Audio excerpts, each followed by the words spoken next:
देश के वीर सैनिकों ने ही नहीं बल्कि आम जनता ने भी चीन को सबक सिखा दिया है और खबर ये आ रही है कि इस दिवाली चीन को 50,000 करोड़ रुपए की चपत लगी है, नुकसान हुआ है। यानी वो पैसा जो हमारे देश की आम जनता दिवाली के मौके पर खर्च करती थी और जिस पे अनुमान लगाया जा रहा था कि हर दिवाली लगभग 50,000 करोड़ रुपया चीनी सामान पर जाता है, वो इस बार नहीं हुआ। लोग कह रहे हैं कि इस बार दिवाली खुशियों वाली ही नहीं बल्कि सबक सिखाने वाली भी रही है। इस खबर के मुताबिक बहुत सारे लोगों ने इस बार चीनी सामान नहीं खरीदा। बाजार में चीनी सामान बहुत कम दिखाई दिया और उसकी मांग और खपत तेजी से गिर रही है। कोरोना काल में सभी जानते हैं कि चीन को लेकर लोगों का क्या नज़रिया सामने आया था। फिर चाहे सीमा पर बढ़ते तनाव की बात हो या फिर चीन को लेकर एक आम सोच जो देश के आम शहरी में है, उसका असर इस बार दिवाली पर साफ दिखाई दिया। सबसे बड़ी बात यह है कि इस बार लोकल सामान की पूछ रही, लोकल सामान बेचा गया, खरीदा गया, लोगों ने इंटरेस्ट दिखाया और लोगों ने चीनी सामान का बहिष्कार किया। हालांकि बाजारों में इस बार चीनी सामान बहुत कम तादाद में दिखाई दिया।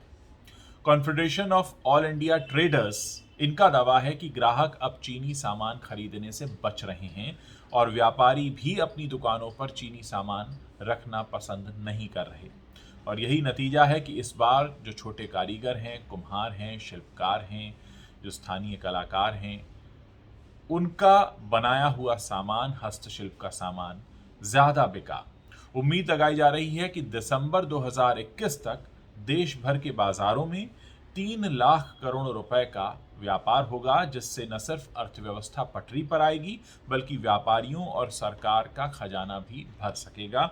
मैं आप लोगों से हमेशा एक अनुरोध करता हूं, आप जब भी खरीदारी के लिए बाहर निकले, मौका दिवाली का हो या किसी त्यौहार का या ऐसे ही जब आप खरीदारी कर रहे हों, इस बात को मेक श्योर कीजिए, इंश्योर कीजिए, पक्का कीजिए कि आपकी जेब से खर्च होने वाला जो पैसा है उसका कुछ हिस्सा हॉकर्स की जेब में जाए, जो दिहाड़ी के तरह पैसा कमाते हैं, ठेला लगाकर रास्ते किनारे सामान बेचते हैं, उनकी जेब में पैसा जाना हमारे देश की अर्थव्यवस्था को मजबूत करने के लिए बेहद ज़रूरी है। क्योंकि ऐसा माना जाता है, सभी अर्थशास्त्री इस बात को मानते हैं कि जो लास्ट मैन है हमारे इस पूरे इकोसिस्टम में, उसकी जेब में जब खर्च करने के लिए पैसा जाएगा तो फिर उसको सही मायने में पैसे का रोटेट होना कहा जाएगा।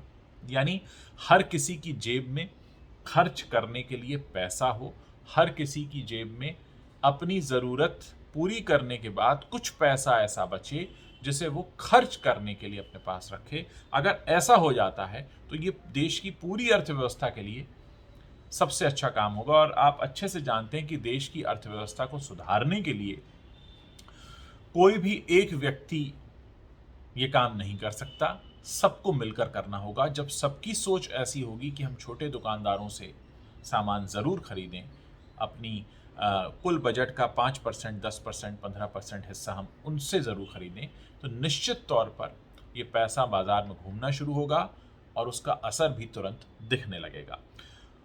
शुरुआत हो चुकी है, बस हमें और आपको अपना सहयोग करना है ताकि हम इस देश की अर्थव्यवस्था को एक नेक्स्ट लेवल पर लेकर जा सकें।